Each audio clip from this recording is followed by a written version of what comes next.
This is Shaun. And this is Sawyer. And welcome to the first installment of the S&S podcast, where we discuss whatever we need to in order to get an A. Today's topic is the Trail of Tears. Certainly a rough patch in our history. Just another scar that we can add to the list of things that America has done wrong, but will most likely never make up for in any way. Anyways, before we hop into all that fun, here joining us as our first guest is Logan Hartford, who agreed to drop by and give us his 2 cents. So here he is, everybody. Wait a minute. Where is he? Oh, hey guys. Sorry I'm late. Here's the 2 cents you ordered. Thanks. What the? He actually gave us 2 cents? Why would he do... Wait, this is your fault, isn't it? What did you tell him in that email? You said you wanted 2 cents from Logan, so I asked him if he could give us 2 cents. Did you specify that we wanted his opinion? Wait, we wanted his opinion? Oh my god, I really need a new partner. Anyways, let's get back to the topic. Andrew Jackson. He was a very interesting man.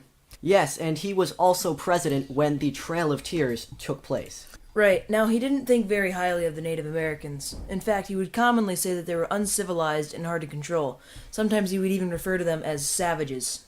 A good example would be in Andrew Jackson's speech to Congress, where he stated, "What good man would prefer a country covered with forests and ranged by a few thousand savages to our extensive republic studded with cities, towns, and prosperous farms?" As you can see, he was not a very big fan of the Native Americans. So, did he ever do anything about it? Did he ever take action? He most certainly did. In that same speech to Congress, which was the first annual message to Congress in 1829, he explained his plan for a new Indian removal policy that would relocate all eastern Indians to the west, about where present-day Oklahoma would be. And did this plan ever take shape? Unfortunately, it did. In 1838, the Cherokee tribe was forced to move from their homeland in Missouri to the new Indian colonization zone. It was a sad sight. Over 4,000 Cherokees died on the trip.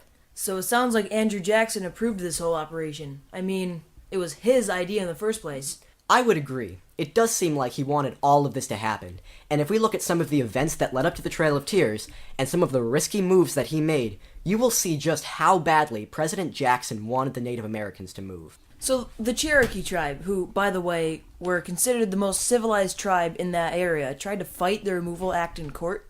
Right, but they never got through.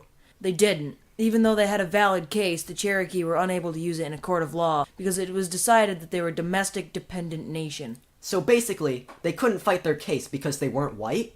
Exactly. But they got their lucky break, right? Yes. In 1832, a lawyer named Samuel Worcester agreed to help them fight their case, and it worked. The Supreme Court decided that moving Native American people by force was unconstitutional and could not be done legally. So the Cherokee case was finally heard? Yep, after years of nobody listening. Well, that's great. So Andrew Jackson couldn't move them? Sadly, no. Jackson ignored everything the Supreme Court said and decided to go on with the Exodus anyway. Many tribes relocated reluctantly, and those who refused to move were forced out of their homes by the U.S. Army. That's terrible. Indeed. The Cherokee have come to call the event Nu Na Da Ul Sun Yi, or the place where they cried. Another term for it was Tlovasa, or our removal. So is that where it got its name? Partly. In an interview with one of the tribal chiefs, he referred to it as the Trail of Tears and Death. Alright, so all of that really boils down to just one question. Was everything Andrew Jackson's fault? Did he cause the Trail of Tears to happen? Yes. I believe that he wanted to get rid of the natives fast because they were sitting on a money pile, also known as the Cotton Kingdom. He was the one to push them out because he really wanted the cotton, which would mean more money for him. Well, that's interesting, because I kind of always saw it wasn't all his fault. I do agree that his methods of getting them to move were a little bit pushy, no pun intended.